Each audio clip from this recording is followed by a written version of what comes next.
Hello and welcome to Sakshi political spice. నిజంగానే స్పైసీగా రాజకీయాలు వేగంగా మారుతున్నాయి. ఈ జనసేన పార్టీలో చాలా కలకలం ఉంది అని కొంతకాలంగా వింటూ వచ్చాం. అండ్ తాజాగా ఇప్పుడు సాక్షాత్తు నర్సాపురానికి చెందిన నాయకులే విజయవాడ నడిబొడ్డున ప్రెస్ మీట్ పెట్టి మరి బాబు నీకో దండం, ఈ పార్టీని మేము వీడి వెళ్తున్నామని వెళ్ళిపోయారు. ఎవరు వీళ్ళు? కీలకమైన నాయకుల? ఎందుకు క్యాడర్లో అలాగే నాయకుల్లో ఈ అసంతృప్తి మొదలైంది? మొన్న హరిరామ జోగయ్య గారు వ్యక్తపరిచిన ఆందోళన వాస్తవమా? ఇదే అంశంపై మాట్లాడబోతున్నాం. మనతో పాటు ప్రముఖ రాజకీయ విశ్లేషకులు చింత రాజశేఖర్ గారు ఉన్నారు. నమస్కారం సార్. నమస్తే మేడం. సో నిన్నటి డెవలప్మెంట్ అది అంటే పార్టీలు వేయడం ఎలక్షన్స్కి ముందు చాలా కామన్. అది ఎందుకు అంత కీలక డెవలప్మెంట్గా విశ్లేషకులు భావిస్తున్నారు? అంటే అది ఎందుకు అంత కీలక డెవలప్మెంట్ అంటే ఇది ఎక్కడో ఊళ్ళో ఎక్కడో గొడవ జరిగితే పర్వాలేదు. పవన్ కళ్యాణ్ అడ్డాలో జరిగింది. పవన్ కళ్యాణ్ గడ్డ మీద నర్సాపురంలో, అంటే పశ్చిమ గోదావరి జిల్లా, ఆయన మొగల్తూరుకి కూతబెట్టి దూరంలో ఉన్న నర్సాపురంకి చెందిన నాయకుడు. నర్సాపురం నుంచి పోయినసారి ఆయన పోటీ చేశారు ఎంపీగా నాగబాబు గారు. ఈసారి కూడా నర్సాపురం నుంచి జనసేన పార్టీ పోటీ చేయబోతున్న ఏరియాలో, అంటే మా స్ట్రాంగెస్ట్ హోల్డ్ అంటే కంచు కోట, ఆ కోటలో ఈ రీసౌండ్ అనేది గుయ్యమనిపించేలాగా ఉందని చెప్పేసి మనం భావించాలి. ఆయన ఉమ్మడి పశ్చిమ గోదావరి జిల్లా అంటే యునైటెడ్ వెస్ట్ గోదావరి డిస్ట్రిక్ట్కి vice president for legal cell ఉన్నారు. రైట్. నర్సాపురం పార్లమెంటరీ కాన్స్టిట్యుయెన్సీలో కోఆర్డినేటర్గా ఉన్నారు. అలాగే కాపు సంక్షేమ సేనలో కీలక నాయకుడిగా కూడా ఉన్నారు. అంటే బేసిక్గా కీలకమైన పొజిషన్ ఆయన ఎక్స్ కార్పొరేటర్ కూడా. రైట్. పొలిటికల్ రాజకీయ నేపథ్యం ఉంది. ఆయన ఏం చూసి ఇంత బాధపడి ఉంటారు ఈ టైంలో? బయట ఆయన చెప్పిన ప్రెస్ మీట్లో ఏంటంటే, ఆయన కార్యకర్తలని ప్రతి ఒక్క నాయకుడు, రాజశేఖర రెడ్డి గారు కానీ, జగన్మోహన్ రెడ్డి గారు కానీ, లేకపోతే ఎన్టీ రామారావు గారు కానీ, కార్యకర్తలే నా దేవుళ్ళు, మీరే నా బలం అని చెప్తారు. ఈయన నేను రాజకీయ నాయకుల్లో మొట్టమొదటి నాయకుడు, మీరు ఉంటే ఉండండి లేకపోతే పోండి. టీడీపీని తిడితే మీరు వైసీపీ కోవట్లు అన్నారంటే, ఇవంతా చూస్తే ఆయనే పెద్ద కోవట్టు. జనసేననే టీడీపీకి కోవట్టు, పవన్ కళ్యాణ్ అతిపెద్ద కోవట్టు అని చెప్పేసి ఆయన నిన్న ప్రెస్ మీట్లో బాహాటంగా చెప్పడం జరిగింది. అంటే అది చాలా ఒక విధంగా ఫార్ ఫెచ్డ్గా అనిపిస్తుంది. పవన్ కళ్యాణ్ గారు ఒక పార్టీ అధినేత అయ్యింది, అంత పెద్ద స్టార్ అయ్యింది, ఇంకొక పార్టీకి కోవర్ట్ అండం అంటే ఏ విధంగా కోవర్ట్ అంటారు? అంటే ఏ విధంగా కోవర్ట్ అంటే, మనం ఒక 10 అంటే జస్ట్ ఇట్లా చెప్పేయటం కాదు, ఆయన చెప్పిన దాన్ని ఓకే అని చెప్పడం కాదు. ఆయన చెప్పిన దానికి బలం చేకూర్చే 10 ఆధారాలు నేను ఇస్తాను ఇప్పుడు. నంబర్ 1, మొన్న నాదెండ్ల మనోహర్ గారు టైకూన్ సెంటర్ని క్లోజ్ చేసేసారు విశాఖపట్నంలో. అక్కడ నిరసన తెలపడానికి వెళ్తే నాదెండ్ల మనోహర్ గారిని అరెస్ట్ చేశారు. Within seconds Pavan Kalyan గారు రెస్పాండ్ అయ్యారు. నాదెండ్ల మనోహర్ గారిని విడిచిపెడతారా లేకపోతే నన్ను విశాఖపట్నం రమ్మంటారా అని డైరెక్ట్ థ్రెట్ ప్రభుత్వానికి. నాదెండ్ల మనోహర్ అంటే అంత ప్రేమ ఉంది, పార్టీలో నంబర్ 2, సహజమే, తప్పులేదు. కానీ గాలిగా తిరుగుతున్న పవన్ కళ్యాణ్ని చీరదీసి యాక్టింగ్ క్లాసెస్ నేర్పించి ఆయన ఒక నటుడుగా తీర్చిదిద్దిన చిరంజీవి గారు ముద్రగడ పద్మనాభం గారు ఉద్యమం చేస్తున్న తరుణంలో రాజమండ్రి వెళ్ళి ఎయిర్పోర్ట్లో దిగి ముద్రగడ గారిని పరామర్శించడానికి వెళ్దాం అనుకుంటుంటే చంద్రబాబు నాయుడు ప్రభుత్వం ఆయన్ని అరెస్ట్ చేసింది ఎయిర్పోర్ట్లో. నా అన్ననే అరెస్ట్ చేసేంత దమ్ము నీకుందా చంద్రబాబు నాయుడు? నన్ను రాజమండ్రి రమ్మంటావా లేకపోతే మా అన్నని విడిచిపెడతావని ఎందుకనలేదు? అదే అంటే మీకు మనోహర్కి ఇచ్చిన వాల్యూ చిరంజీవికి ఇవ్వరా పవన్ కళ్యాణ్ గారు? ఇవ్వలేదు కదా. అవును. అంటే ఏంటి? చంద్రబాబు నాయుడు మీ అన్నను అరెస్ట్ చేసిన అంటే మీకు జీవితాన్ని ప్రసాదించిన అన్నని, అంటే ఒకానొక దశలో ఆత్మహత్య చేసుకుంటాననుకున్న పవన్ కళ్యాణ్కి జీవితాన్ని ప్రసాదించిన చిరంజీవిని అరెస్ట్ చేస్తే చంద్రబాబు నాయుడు గారు కాబట్టి నువ్వు నోముసుకున్నావు. ఆధారం నంబర్ 1. అసలు చిరంజీవి గారి వల్లే కదా సార్ కుటుంబంలో అందరికీ గుర్తింపు, గౌరవం. కాదు, ఈయనేమంటాడు, నేను ఆత్మహత్య చేసుకుందామనే స్థాయికి వెళ్ళిపోయాను అన్నాడు. ఆ స్థాయి నుంచి నేను ఈ స్థాయికి తీసుకొచ్చింది ఎవరు? చిరంజీవి గారే. మరి చిరంజీవి గారిని అరెస్ట్ చేస్తే నీకు చంద్రబాబు నాయుడు కాబట్టి ఊరుకున్నావా? దిస్ ఈజ్ ద ఆధారం నంబర్ 1 దట్ చంద్రబాబు నాయుడు కోవట్టు కాబట్టి నోరు మూసుకొచ్చున్నాడు. అంటే అందరికంటే ఎక్కువ ప్రయారిటీ ఇస్తున్నారు అక్కడ చంద్రబాబు నాయుడుకి, అన్నకంటే కూడా, అన్నకంటే, కార్యకర్తల కంటే, పార్టీ నాయకుల కంటే, ఆశయాల కంటే, ప్రజల కంటే, ఆఫ్ కోర్స్ అన్నిటికంటే మించి ప్రజల కంటే. అవును. కానీ ఇప్పుడు నొచ్చుకుని వీళ్ళు బయటకు వచ్చారు కదా సార్, అంటే అది ఎలాంటి సంకేతాలు పంపుతుంది? అంత కీలకమైన వ్యక్తులు ఇంత పెద్ద స్టేట్మెంట్ చేసి బయటకు రావడం అని. అలిగేషన్ అనేది సీరియస్ అంటే దాన్ని సబ్స్టాన్షియేట్ చేయడానికి చాలా చాలా ఆధారాలు ఉన్నాయి. అంటే చిరంజీవి గారు వదిలేసేయండి, పక్కన పెట్టండి. చంద్రబాబు నాయుడు గోదావరి పుష్కరాల్లో సమయంలో 29 మంది తొక్కిసలాటలో చనిపోవడానికి కారకుడైనప్పుడు పవన్ కళ్యాణ్ వచ్చి మాట్లాడలేదు. రిషితేశ్వరి అనే అమ్మాయి స్టూడెంట్ ఆత్మహత్య చేసుకుంటే చంద్రబాబు నాయుడు హయాంలో మాట్లాడలేదు. అలాగే వనజాక్షి అనే ఎంఆర్ఓ మీద చింతమనేని ప్రభాకర్ 2015లో చేయి చేసుకుంటే 2018లో ఓట్లు చీల్చాలనే ప్రణాళికలో భాగంగా అప్పుడొచ్చి 3 సంవత్సరాల తర్వాత వచ్చి చింతమనేని ప్రభాకర్ మీద విరుచుకుపడటం. అంటే ఒక మహిళ మీద ఎంఆర్ఓ మీద చింతమనేని ప్రభాకర్ 2015 జూలైలో కనుక చేసుకుంటే ఎప్పుడు స్పందించాలి పవన్ కళ్యాణ్ గారు? జూలై స్పందించిన అరగంటకి జరిగిన 2018 మార్చి 14 అంటే ఈ 3 ఇయర్స్ గ్యాప్ ఎందుకు సైలెంట్గా ఉన్నావు? అప్పుడు చంద్రబాబు నాయుడుకి అనుకూలంగా ఉండాలి, వ్యతిరేక వాతావరణం రాకూడదు. 2018లో ఎందుకు మొదలుపెట్టావు? వ్యతిరేక వాతావరణం ఉన్నట్టు కనిపించాలి. చంద్రబాబు నాయుడు చేస్తున్నంత సవ్యంగానే ఉందని కనిపించాలి కాబట్టి అప్పుడు మౌనంగా ఉన్నాడు. 2018లో బయటకు వచ్చి ఎందుకు మాట్లాడాడు?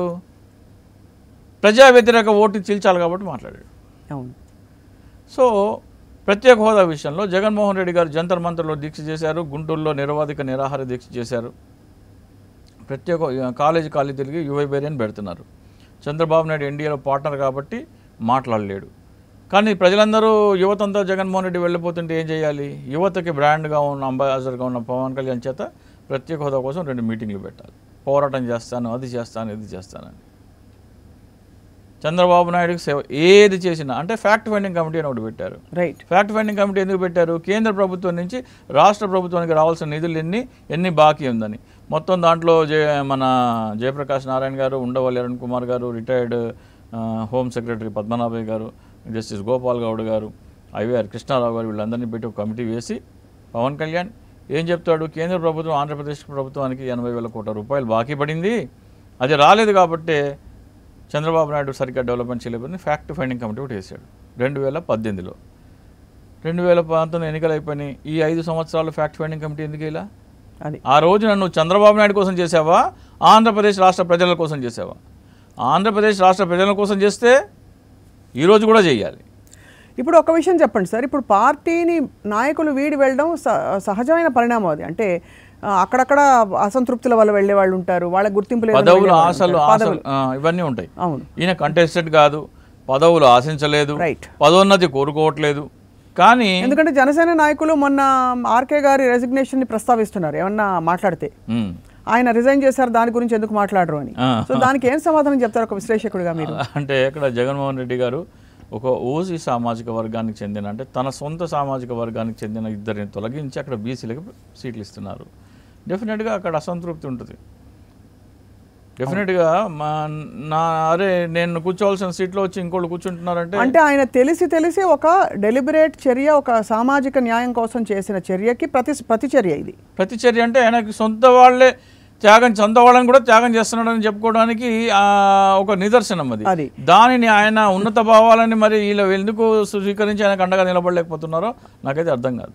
బీసీ నాయకులు దాదాపు రాబోయే రోజుల్లో 15 నుంచి 20 మంది ఓసీ నాయకులను తప్పించి బీసీ వాళ్ళకి టికెట్లు ఇవ్వబోతున్నారు అనేది అదొక సంకేతం, లోపల వినపడుతున్న వార్త. అవును. కనీసం 15 నుంచి 20 మంది, అది ఇంకా పెరగొచ్చు కూడా అని చెప్తున్నారు. అంటే రాబోయే రోజుల్లో కేవలం అధికారం కోసం మాత్రమే ఓట్లు వేయించుకోవడం, కానీ వాళ్ళకి అధికారం చట్టసభలో ప్రాతినిధ్యం కల్పించట్లేదు బీసీ వర్గాలకి అని చెప్పేసి, అణగారిక వర్గాలకి ఏవైతే ఇన్ని రోజులు ప్రభుత్వంపై ఆరోపణలు ఉన్నాయో అన్ని ప్రభుత్వాలపైన, దానిని ఆయన మొత్తం పటాపంచలు చేస్తున్నారు. రాబోయే ఎన్నికల్లో బీసీలకి, కాపులకి, పేద బలహీన వర్గాలకి గణనీయమైన స్థానాలు ఈసారి కొత్త అసెంబ్లీలో జగన్మోహన్ రెడ్డి గారు ఇవ్వలేకపోతున్నారు. సో దీనికి అలకలు ఉంటాయి. ఇన్ని రోజులు ఒక దర్పం, ఒక హోదా అనుభవించిన వారికి అకస్మాత్తుగా అది ఉండట్లేదు. పోనీ ఇంకో చోట ఇస్తున్నారంటే ఆ అవకాశం కూడా కనపడట్లేదు వాళ్ళు. సరే ఇది కాదు ఇంకోటి ఏమన్నా ఇస్తున్నారా అంటే కనపడట్లేదు, కనుచూపు మేరలో వాళ్ళకి ఎక్కడికి అవకాశం కనపడట్లేదు. కాబట్టి వాళ్ళు ఇమీడియట్ రియాక్షన్ కావచ్చు, తర్వాత మళ్ళీ ఆయన రాజీనామా వెనక్కి తీసుకున్నారు, పిలిచి మాట్లాడితే అని కూడా వార్తలు వచ్చినాయి. సో అటువంటివి రాబోయే రోజుల్లో మరిన్ని చూస్తాం. ఎవరికైతే స్థాన భ్రంశం కలిగిందో, స్థానాలు కోల్పోయారో వాళ్ళు ఖచ్చితంగా నిరసన అయితే తెలుపుతారు. అంటే మీరు అన్నట్టు నిజంగానే పొత్తు తాలూకు వివరాలు బయటకు వచ్చిన తర్వాత ఎన్ని సీట్లు, ఎవరు ఎక్కడ, అది వాళ్ళేనా వేరే వాళ్ళని ఇక్కడ పెట్టి ఆ సీట్లలో తోస్తున్నారా అనే వివరాలు బయటకు వచ్చాక ఇప్పుడు బీజేపీ సంగతిలో జరిగింది. ఇక్కడ బీజేపీ మరి ఏపీలో పొత్తులు చాలా ఆసక్తికరంగా ఉండబోతుంది రాజశేఖర్ గారి ఈ పరిణామం. ఇప్పుడు బీజేపీ ఏం చేయబోతోంది? బీజేపీ పవన్ కళ్యాణ్ తాళి కట్టుకున్నారు, ముడి వేసుకున్నారు. ఆ ముడి తెంపుకునే తెలుగుదేశం దగ్గరికి వెళ్ళాలి. వీళ్ళు సీట్లు పొత్తులు పంపకాల దూరం విషయం. ముందు బీజేపీతో ఉన్నారా తెంచుకున్నారా తెలియదు. ఇంకా 100 రోజుల్లో నోటిఫికేషన్ ఉంది. బీజేపీతో ఉంటారా లేదా తెలియదు. బీజేపీ మేము టీడీపీతో ఉండమని ఖరాఖండిగా చెబుతుంది. ఇప్పటికీ అలాగే మెయింటైన్ చేస్తున్నారు. ఈ రోజు వరకు మీరు బీజేపీతో ఉన్నారా, బీజేపీ టీడీపీతో రాకపోతే మీరు ఏం చేస్తారనే దానికి మీరు సమాధానాలు వెతుక్కోకుండా మేము కలిసి పోటీ చేస్తాం, మేము ఇది చేస్తామంటే బీజేపీ మోడీ గారు ఈడ్చి కొడతారు. ఒకటి చిన్న చితక పార్టీల ప్రమేయం ఎంతవరకు ఉంటుందండి ఈసారి ఏపీ ఎన్నికల్లో? చిన్న చితక పార్టీల ప్రభావం అది ఏ మేరకు ఆ పార్టీలు పనిచేసే తీరు ఏంటి? ఎవరైనా సరే ఇప్పుడు వచ్చేసేసి ఎన్నికలు 3 నెలలు ఉందనగా నేను ఏదో చేసేస్తాను రాష్ట్రం కోసం, నాకు రాష్ట్రం అంటే ప్రేమ ఉంది, అది కావాలి ఇది కావాలంటే ఎవరు నమ్మే పరిస్థితి లేదు. మీరు ఇందాక కేఏ పాల్ గారిని ప్రస్తావించారు ఉదాహరణకి. అంటే ఒక ఆఫ్ ద రికార్డ్ మీరు చెప్పారు కేఏ పాల్ గారు ఏ విధంగా ఆయన చేసే స్టేట్మెంట్స్కి ఒక హాస్యాస్పదంగా చూస్తున్నారు అన్నది. ఈసారి కేఏ పాల్ గారు కూడా పవన్ కళ్యాణ్ గారిని విమర్శిస్తున్నారు చాలా సందర్భాలు. కారణం ఏంటంటే సార్, నాకు మాత్రం ఇద్దరిని చూస్తే, రాజకీయ నాయకులు ఇద్దరు చూస్తే మాత్రం నాకు నవ్వు వస్తుంది. అంటే సినిమాల్లో ఎలా అయితే బ్రహ్మానందము లేదా చార్లీ చాప్లిన్ చూస్తే మనకి పెదాల మీద చిరునవ్వు ఎలా వస్తుందో, నాకు పవన్ కళ్యాణ్ని కేఏ పాల్ని చూస్తే నాకు నవ్వు వస్తుంది. ఆఫ్ ద రికార్డ్ వాళ్ళ గురించి ఏమైనా కనపడంగానే నాకు నవ్వు వస్తుంది. చార్లీ చాప్లిన్ ఎలా గుర్తొస్తే మనకు నవ్వు వస్తుందో అలా పవన్ కళ్యాణ్ చేసిన స్టేట్మెంట్లు కానీ, ఆయన చేసే తల తిక్క పొంతం లేని స్టేట్మెంట్లు కానీ చూసుకుంటే నాకు పక్కపక్క నవ్వాలనిపిస్తుంది. సో నేను త్వరలోనే ఆయన మీద ఒక పాట కూడా రాయిపోతున్నాను. ఓకే, సో అది కూడా మీకు వినిపిస్తాను. అష్టాతులను రాసినట్టే పవన్ కళ్యాణ్ మీద 2 పాటలు రాయిపోతున్నాను. సో త్వరలో అది కూడా వినిపిస్తాను.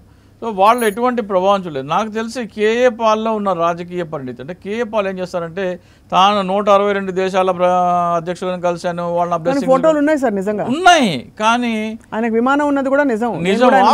రీసెంట్ గా సాక్షితో కూడా ఆయన మాట్లాడారు, నేను ఆయనతో విడిగా కూడా మాట్లాడి చూశాను. యాక్చువల్లీ ఆయన చాలా అంటే ఒక ఆలోచనతో వెళుతున్నారు, అది సఫలీకృతం అయినా కాకపోయినా. అయితే ఆయనకున్న కమిట్మెంట్ కానీ డెడికేషన్ కానీ ఆయనకున్న అవగాహనలో కోటవంతు పవన్ కళ్యాణ్కి లేదు, కోటవంతు లేదు. ఇప్పుడు నిన్న జయ కళ్యాణి గారని మీరు చెప్పిన ఆకుల వెంకటస్వామి గారితో పాటు రిజైన్ చేశారు. ఆమె గురించి సోషల్ మీడియాలో పోస్టులు పెడుతున్నారు. ఆమె నెల జీతం తీసుకున్నారు, మీకెందుకు అసంతృప్తి అని తీసేశారు, మీకేం హక్కు ఉంది అసంతృప్తి అంటే? ఆమె జీతం కోసం వెళ్ళి పార్టీలో చేరాల.